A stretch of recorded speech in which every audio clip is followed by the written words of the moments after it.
So welcome, we're at HiNZ 2017 and I'm talking to Dave deBronkart, also known as ePatient Dave.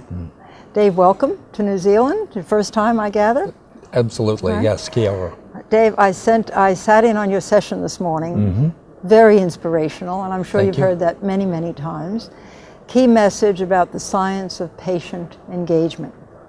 So would you like to tell us some more about what do you mean by the science of patient engagement? Well, you know, it's funny. I am a very ordinary guy having an ordinary life who discovered right at the end of 2006 that I was almost dead with cancer. And to make a long story short, I survived. I mean, by July of the following year, I'd been cured.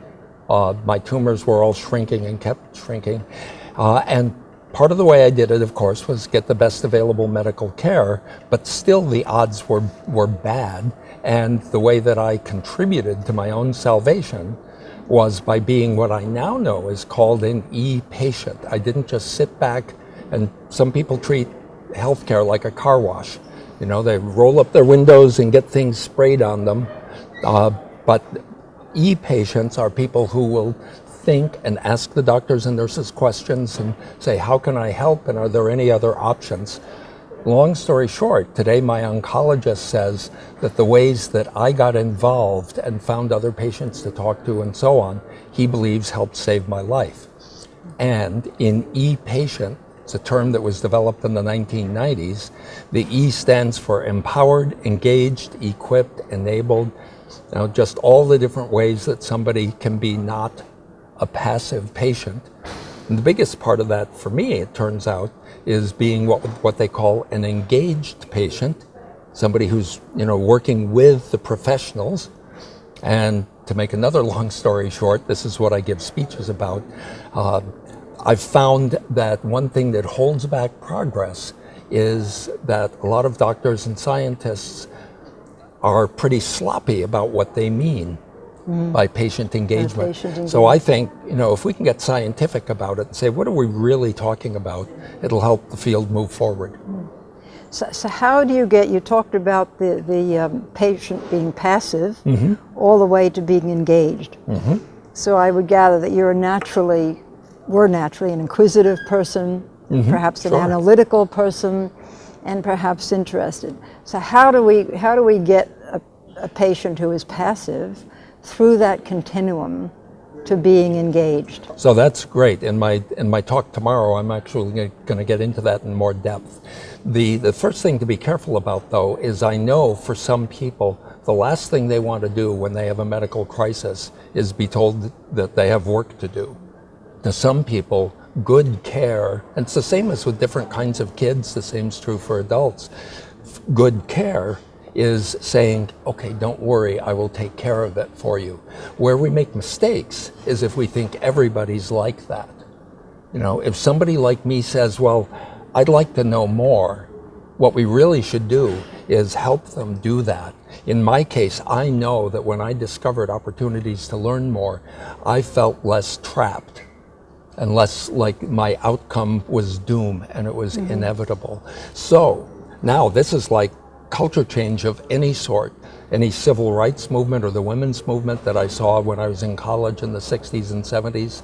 A lot of people said, look, the women I know don't want more power. They're perfectly happy in the kitchen. And indeed, there are some to this day who are absolutely happy with that. But when somebody starts to feel like, is there something more for me? That's where what we don't want to do is have doctors in the health system say, stop it. You know, we will decide, we'll tell you what you need to know. We want to encourage them. And it starts with storytelling about how some patients and families produced a better outcome, helped save a life because they got involved. Because then, I mean, one of my aphorisms is patient is not a third person word. You know, your time will come when this is your family. And that's when people look back on what they've heard is possible. And one last question, because it was a very inspirational talk this morning. I actually do have a family member who's going through a diagnosis right now, and she is actually going through the second opinions and looking at other options and so on. So I'm going to be passing on to her and Good. some of the things that I heard from yours.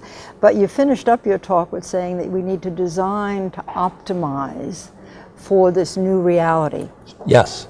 And is that was your finishing statement in your talk this morning? And just a couple of things about that in terms of how do we do that? You know, when every new technology has come along, or when many new technologies have come along, there's been a critical point, a decision point in the development of the product. Do you design for the masses, for the lowest common denominator, or do you design for the best possible, right? In the case of television, excuse me, in the case of television, they quite pointedly decided to design at a lower quality level for more people, and that's a decision people might make in the design of health information systems. I'm saying you may want to design so it's usable by everybody and anybody, but please leave the door open for the super engaged, right, to have access to all the information they can get that's in the medical record, all the devices like my Fitbit or my app that keeps track of my diet and things like that. I have a Wi-Fi bathroom scale to keep track of my weight. It's designed to make the most of new information. Oh, new information. It's great, Dave. Thank you so much. Really appreciate it. Good. Thank you. Thanks.